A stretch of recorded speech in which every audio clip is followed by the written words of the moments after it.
Hello students, देखिए आज का जो हमारा टॉपिक है वो है इंट्रोडक्शन टू टेक्सटाइल। में अब आता है आपका नेचुरल फाइबर, जो है आपका नेचुरल फाइबर कॉटन फाइबर। तो आपका यहाँ से स्टार्ट होता है कॉटन फाइबर, जिसमें आपकी है हिस्ट्री और आपकी manufacturing process of cotton, characteristics and उसका कंपोजिशन। ठीक है, तो अब आपका शुरू होता है इंट्रोडक्शन ऑफ कॉटन फाइबर। तो देखते हैं कॉटन फाइबर क्या होता है। तो कपास एक विश्वव्यापी रेशा है। कपास से बना वस्त्र हर घर की वस्तु है। देखिए कपास यानी कि कॉटन, तो कॉटन एक विश्वव्यापी रेशा है और इससे बना वस्त्र यानी फैब्रिक हर घर की वस्तु है, यानी कि हर घर में यूज़ किया जाता है, अप्लाई किया जाता है और हर घर में देखने को मिलता है। और गर्मियों में ज़्यादातर कॉटन फैब्रिक ही यूज़ किए जाते हैं, क्योंकि वो जो उनकी एब्जॉर्बेंसी होती है वो बहुत अच्छी होती है, तो वे ठंडे भी होता है वो, तो इसलिए गर्मियों में पसीनों की वजह से या एक हल्का फैब्रिक होता है तो बहुत ज़्यादा यूज़ किया जाता है, या हर व्यक्ति की पसंद होता है कॉटन। तो इनकी अपूर्व कार्य क्षमता होती है और ये बहुत ज़्यादा टिकाऊ यानी अत्यधिक टिकाऊ होते हैं। तो मजबूती में इनकी बराबरी का कोई दूसरा फाइबर या कोई दूसरा वस्त्र नहीं होता, अतः रोज़ दिन में पहनने के लिए सबसे उत्तम होते हैं। और सूती वस्त्रों में गीले रहने पर और भी अधिक शक्ति ग्रहण करने का अनोखा व निराला गुण होता है। यानी एक तो होता है नॉर्मल फाइबर की स्ट्रेंथ, या कह सकते हैं उसकी मजबूती, उसकी शक्ति, लेकिन जो कॉटन फाइबर होता है या कॉटन फैब्रिक होता है वो गीली अवस्था होने पर, यानी जब वो गीली अवस्था में होता है तो और भी ज़्यादा स्ट्रॉन्ग हो जाता है। यानी कि जब वो पानी को एब्जॉर्व कर लेता है या ग्रहण कर लेता है तो उसकी शक्ति में और ज़्यादा एक तरीके से बढ़ोतरी हो जाती है, यानी कि उसकी शक्ति और ज़्यादा बढ़ जाती है। ठीक है, तो ये तो आपका कॉटन फाइबर का इंट्रोडक्शन है। इसके बाद हम देखते हैं इसकी हिस्ट्री, यानी कि कॉटन की क्या हिस्ट्री रही है। तो ऐतिहासिक तथ्यों से सिद्ध हो चुका है कि भारत कपास की जन्मभूमि है, यानी कि जो कपास है वो भारत में ही पाया गया और भारत में अत्यंत प्राचीन काल से ही सुंदर और श्रेष्ठ वस्त्र बनाए जाते थे। तो मोहनजोदड़ो की खुदाई में एक चांदी के पात्र के चारों ओर कपास सटी हुई प्राप्त हुई। इससे प्रमाणित होता है कि भारत में कपास का उत्पादन प्राचीन काल से ही होता आ रहा है, यानी कि बहुत ज़्यादा सालों से या प्राचीन काल से कॉटन का यूज़ होता आ रहा है।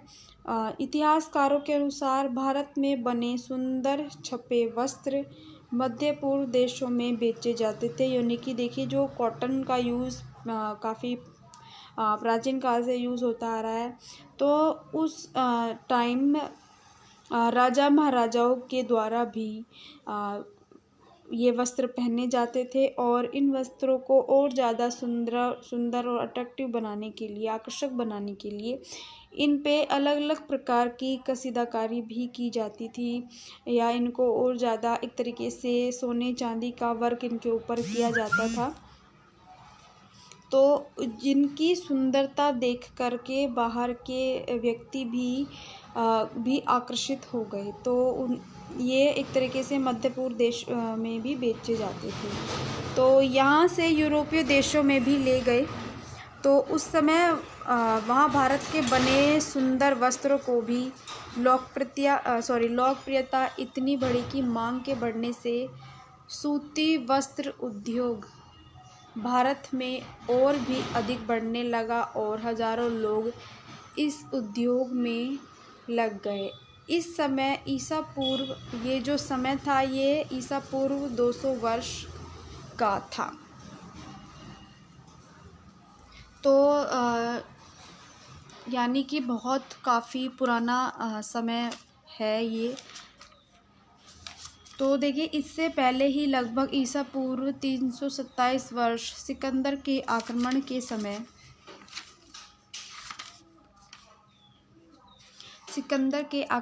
समय उसके साथ आए यूनानी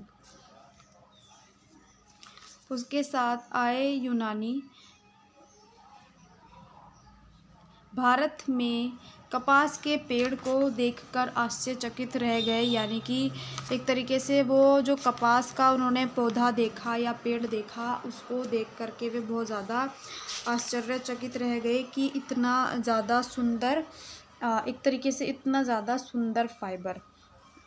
तो उन्होंने यानी कि जो उस टाइम के लेखक थे, उन्होंने इसकी कॉटन फाइबर के बारे में बहुत ज़्यादा एक तरीके से बहुत तारीफ़ की, और उन्होंने कहा कि भारतवर्ष में कुछ ऐसे जंगली पेड़ हैं जिनमें ऐसे फल लगते हैं। यानी कि उनके अकॉर्डिंग कॉटन फाइबर को उन्होंने इस तरह से एक्सप्लेन किया अपने यहाँ कि भारतवर्ष में कुछ ऐसे जंगली पेड़ हैं जिनमें ऐसे फल लगते हैं कि जिनके एक तरीके से जिनसे ऊन प्राप्त होती है या उन पेड़ों पर ऊन लगी होती है।